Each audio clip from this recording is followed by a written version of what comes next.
പ്രിയങ്കരിയായ Bathery municipal chairperson Razeena MT, നമ്മളൊക്കെ ഏറെ ആവേശത്തിലാണ്. കാരണം ഈ തെരഞ്ഞെടുപ്പുണ്ടാക്കിയ റിസൾട്ട് നമ്മൾ പ്രതീക്ഷിച്ചതാണെങ്കിലും കേരളം ഇന്ന് വരെ കാണാത്തതാണ്. ബത്തേരിയിൽ മുനിസിപ്പൽ ചെയർപേഴ്സണായി റസീന MT വരുമ്പോൾ നാദാപുരത്തിനെ സംബന്ധിച്ചിടത്തോളം ഏറെ അഭിമാനിക്കാൻ, നാദാപുരത്തിൻ്റെ ആ ചേർത്ത് പിടിക്കൽ, നാദാപുരത്തിൻ്റെ സേവന സന്നദ്ധത, ഇപ്പോൾ എവിടെ എന്ത് പ്രയാസവും പ്രതിസന്ധി ഉണ്ടായാലും നാദാപുരത്തിൻ്റെ കൂട്ടായ്മ അവിടെയൊക്കെ തണലായി മാറുന്ന കാഴ്ച നമ്മളെപ്പോഴും കാണാറുണ്ട്. അവിടെ MT സൂപ്പി ഹാജിയെ അറിയുന്നവർക്കൊക്കെ അറിയാം, ഒരു കാലഘട്ടത്തിൽ നാദാപുരത്തെ പൊതുരംഗത്തും എല്ലാ മേഖലയിലും നിറഞ്ഞു നിന്ന വ്യക്തിത്വമാണ്. അദ്ദേഹത്തിൻ്റെ മകൾ അങ്ങ് ബത്തേരിയിൽ എത്തിയിട്ട് അവിടെ നാദാപുരത്തിൻ്റെ ആ സംസ്കാരം ഉയർത്തിപ്പിടിച്ചുകൊണ്ട് എല്ലാവരെയും ചേർത്ത് പിടിച്ച് സേവന രംഗത്ത്, ഞാൻ ബത്തേരിയിൽ ഏതാണ്ട് ഒരു 25 ദിവസം കഴിഞ്ഞ പ്രിയങ്കാ ഗാന്ധിയുടെ തെരഞ്ഞെടുപ്പുമായി ബന്ധപ്പെട്ട് ബത്തേരി നിയോജക മണ്ഡലത്തിൽ എനിക്ക് ചുമതല ചാർജ് ഉണ്ടായിരുന്നു. ഞങ്ങൾ ഒരുമിച്ച് ഏതാണ്ട് മിക്കവാറും ദിവസങ്ങളിൽ പ്രിയങ്കാ ഗാന്ധിയുടെ തെരഞ്ഞെടുപ്പ് പ്രചരണവുമായി ഉണ്ടായിരുന്നു. വനിതാ ലീഗിൻ്റെ സെക്രട്ടറി എന്ന നിലയിൽ അവിടെ വളരെ നന്നായി വനിതാ ലീഗിനെ കെട്ടിപ്പടുക്കുകയും മുസ്ലിം ലീഗ് രാഷ്ട്രീയവുമായി ബന്ധപ്പെട്ടും UDF-ന്റെ പ്രവർത്തനങ്ങളിലും പ്രിയങ്കാ ഗാന്ധിയുടെ വിജയത്തിന് വേണ്ടി കൃത്യമായി പ്രവർത്തനം നടത്തിയ അനുഭവം എനിക്കുണ്ട്.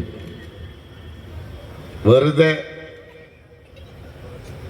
ഈ മുനിസിപ്പൽ ചെയർപേഴ്സണായി മാറിയതല്ല, പൊതുരംഗത്ത് കൃത്യമായി സേവന രംഗത്ത് സമർപ്പണം നടത്തി വനിതാ ലീഗിൻ്റെ സംഘടനയുടെ മുസ്ലിം ലീഗ് പാർട്ടിയുടെ പ്രവർത്തക എന്ന നിലയിൽ കൃത്യമായി അടയാളപ്പെടുത്തലുകൾ ഉണ്ടായിട്ടാണ് ഇങ്ങനെ ഇന്നിപ്പോൾ നമ്മൾ സ്വീകരണം കൊടുക്കുന്ന തലത്തിലേക്ക് ഒരു ജനപ്രതിനിധിയായി ചെയർപേഴ്സണായി മാറിയത്. അതിലേറെ സന്തോഷം, നാദാപുരക്കാരുടെ സന്തോഷത്തോടൊപ്പം ഞാനും പങ്കുചേരുകയാണ്.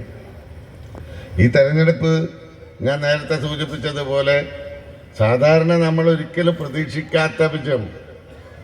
എവിടെ തിരിഞ്ഞൊന്ന് നോക്കിയാലും ഗ്രാമപഞ്ചായത്ത് പ്രസിഡന്റുമാരെയും മുനിസിപ്പൽ ചെയർപേഴ്സൺമാരെയും മുനിസിപ്പൽ ചെയർമാൻമാരെയും വാർഡ് മെമ്പർമാരെയുമാണ് നമ്മൾ കാണുന്നത്. എവിടെ തിരിഞ്ഞു നോക്കിയാലും മുസ്ലിം ലീഗിൻ്റെ, UDF-ന്റെ, കോൺഗ്രസിൻ്റെ പഞ്ചായത്ത് പ്രസിഡന്റുമാർ, വാർഡ് മെമ്പർമാർ, ജില്ലാ പഞ്ചായത്ത് ജില്ലാ പഞ്ചായത്ത് മെമ്പറല്ല, ജില്ലാ പഞ്ചായത്ത് ഉണ്ടായതിനു ശേഷം ഇന്ന് വരെ നമുക്ക് ആ ഭാഗത്തേക്ക് തിരിഞ്ഞു നോക്കാൻ സാധ്യമാകാത്ത ഒരു മേഖല.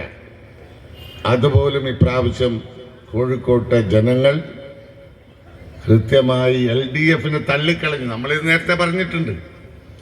ഇവിടെ ഇപ്പോൾ മുൻ ഗ്രാമപഞ്ചായത്ത് പ്രസിഡന്റ് PV മുഹമ്മദ് അലി ഇവിടെ ഇരിക്കുന്നുണ്ട്. നേരത്തെ ഉണ്ടായിരുന്ന സൂപ്പി നരിക്കാട്ടേരി, ഇവരൊക്കെ ചേർന്ന്, സഫീറ നേരത്തെ പ്രസിഡന്റായാൽ, ഇവരൊക്കെ ചേർന്നുകൊണ്ട് അത്ഭുതങ്ങൾ ഉണ്ടാക്കിയിട്ടുണ്ട് ഇവിടെ നാദാപുരത്ത്. 4 പതിറ്റാണ്ടിന് മേലെ നാദാപുരം പഞ്ചായത്ത് മുസ്ലിം ലീഗ് ഭരിച്ചപ്പോൾ ഇന്ത്യയിലെ ദേശീയ തലത്തിൽ ഒന്നാമത്തെ പഞ്ചായത്തായി മാറാൻ സാധ്യമാകുന്ന തലത്തിലേക്ക് നമുക്ക് മുന്നേറാൻ സാധിച്ചിട്ടുണ്ട്. നമ്മുടെ തൊട്ടടുത്ത് വില്യാപ്പള്ളിയുണ്ട്, ഇപ്പുറത്ത് പോയാൽ പുറമേരിയുണ്ട്, അപ്പുറത്ത് പോയാൽ കുന്നുമ്മൽ പഞ്ചായത്തുണ്ട്. അവരൊക്കെ തന്നെ കേരളത്തിലെ അല്ല ഇന്ത്യയിലെ തന്നെ ഏറ്റവും പിന്നോക്കം നിൽക്കുന്ന പഞ്ചായത്താണ്. നിങ്ങൾ പരിശോധിച്ചാൽ അറിയാൻ സാധിക്കും. ഇവിടെ കൃത്യമായൊരു ഇടപെടൽ ആ രംഗത്തുണ്ടായി എന്ന് മാത്രമല്ല, ഈ പ്രാവശ്യം ഈ പഞ്ചായത്ത് പൂർണ്ണമായും നമ്മുടെ മുസ്ലിം ലീഗിൻ്റെ ദേശീയ സെക്രട്ടറി ജയന്തി രാജ് ഇത് വേദിയിലേക്ക് കടന്നു വരികയാണ്. ഞാൻ അവരെ നിങ്ങൾക്ക് വേണ്ടി സ്വാഗതം ചെയ്യുകയാണ്. അപ്പോൾ നമ്മളെ സംബന്ധിച്ചിടത്തോളം ഈ കഴിഞ്ഞ തെരഞ്ഞെടുപ്പുമായി ബന്ധപ്പെട്ട് CPM പാർട്ടി സാധാരണ പഞ്ചായത്തിൽ വാർഡ് വിഭജനം നടക്കാറുണ്ട്. പഞ്ചായത്തുമായി ബന്ധപ്പെട്ടുകൊണ്ട് വാർഡിന്റെ എണ്ണം കാലാനുസൃതമായി മാറും. എന്നാൽ അതിന് സാധാരണ പാലിക്കുന്ന ഒരു മാനദണ്ഡമുണ്ട്. ഭൂമിശാസ്ത്രപരമായ അതിർവരമ്പുകൾ, റോഡ്, പാലം, തോട് എന്നൊക്കെ പറയുന്നതാണ് അതിർവരമ്പുകൾ. എന്നാൽ ഈ മാനദണ്ഡം ഒന്നുമില്ലാതെ എങ്ങനെയാണ്? എന്തായിരുന്നു മാനദണ്ഡം? ഒന്ന് മതമായിരുന്നു മാനദണ്ഡം, മറ്റൊന്ന് രാഷ്ട്രീയമായിരുന്നു മാനദണ്ഡം. മുസ്ലിങ്ങൾ താമസിക്കുന്ന സ്ഥലം അതെവിടെയാണോ അതൊക്കെ ഒരൊറ്റ ഭാഗത്ത് ഒരു ഏരിയയിലാക്കി മാറ്റുക. എന്നിട്ട് ബാക്കി സ്ഥലങ്ങളൊക്കെ UDF എവിടെ ശക്തിയുണ്ടോ അതിനെ പൂർണ്ണമായും ശിഥിലീകരിക്കുക എന്ന് മാത്രമാണോ? പഞ്ചായത്ത് സെക്രട്ടറി പോലും നമ്മുടെ വോട്ടുകളൊക്കെ തന്നെ ഡിലേറ്റ് ചെയ്യുന്ന, നമുക്ക് വോട്ട് ചേർക്കാൻ അവസരം നിഷേധിക്കുന്ന രൂപത്തിലുള്ള ഏർപ്പാടുകൾ നടത്തി. ഒരുപാട് ബഹളമുണ്ടായി. പഞ്ചായത്ത് ഓഫീസിന് മുന്നിൽ വലിയ പ്രശ്നങ്ങളുണ്ടായി. നമ്മൾ സമരവുമായി കലക്ട്രേറ്റ് മുന്നിൽ വരെ സമരവുമായി പോകേണ്ടി വന്നു. പൂർണ്ണമായും നാദാപുരത്തിനെ പൂർണ്ണമായും ശിഥിലീകരിക്കുന്ന രൂപത്തിലുള്ള ഒരു വാർഡ്. നാദാപുരം മാത്രമല്ല, എല്ലാ പ്രദേശങ്ങളിലും ഉണ്ടായിട്ടുണ്ട്. പക്ഷെ അന്ന് നമ്മൾ പറഞ്ഞ ഒരു വർത്താനമുണ്ട്. എന്താ പറഞ്ഞത്? നിങ്ങൾക്ക് നാടിനെ വിഭജിക്കാനാകും, വെട്ടിമുറിക്കാനാകും. അധികാരം ഉപയോഗപ്പെടുത്തി നിങ്ങൾ മതവും രാഷ്ട്രീയവും ഒക്കെ ചേർത്തുകൊണ്ട് വാർഡിനെ നിങ്ങൾ വിഭജിക്കും. പക്ഷെ ഒരു കാര്യം ഞങ്ങൾ പറയുന്നു. എന്താണ്? നിങ്ങൾ എത്ര തന്നെ നാടിനെ വെട്ടിമുറിച്ചാലും ഈ നാട്ടിലെ ജനങ്ങളെ വിഭജിക്കാൻ, അവരുടെ ഹൃദയം വിഭജിക്കാൻ നിങ്ങൾക്ക് സാധിക്കില്ല എന്ന് നമ്മൾ പറഞ്ഞു. അത് വളരെ കൃത്യമായി തെളിയിച്ചു.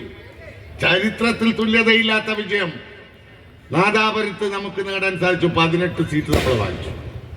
അപ്പൊ ഞാനീ പറയുന്നത് CPMന്റെ രാഷ്ട്രീയം.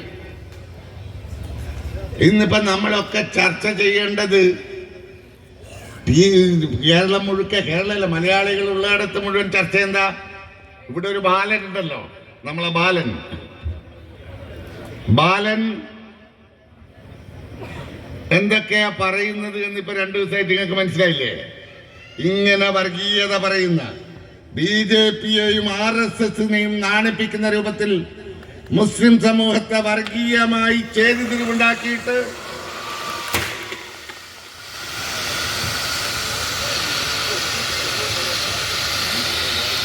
നമ്മുടെ പ്രിയങ്കരിയായ, നമ്മൾ ഇന്ന് ആദരവ് കൊടുക്കുന്ന നാദാപുരത്തിന്റെ അഭിമാനമായ പ്രിയപ്പെട്ട ബത്തേരി മുനിസിപ്പൽ ചെയർപേഴ്സൺ പ്രിയപ്പെട്ട റസീന MT വേദിയിലെത്തിയിരിക്കുകയാണ്. നിങ്ങൾക്കൊക്കെ വേണ്ടി ഞാൻ ചെയർപേഴ്സണെ സ്വാഗതം ചെയ്യുകയാണ്.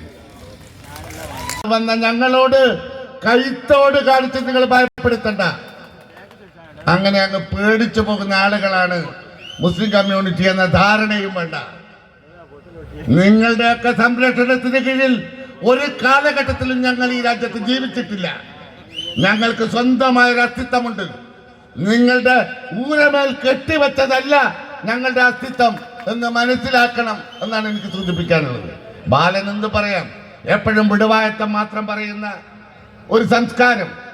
ആ സംസ്കാരത്തിന്റെ പിന്നിലെ ചേതോവികാരം ഞാനിവിടെ പറയുന്നത് എൻ്റെ സംസ്കാരത്തിന് യോജിച്ചത് കൊണ്ടല്ല ഞാൻ പറയാതിരിക്കുന്നത് എന്ന് മനസ്സിലാക്കിയാൽ എന്തും പറയാം.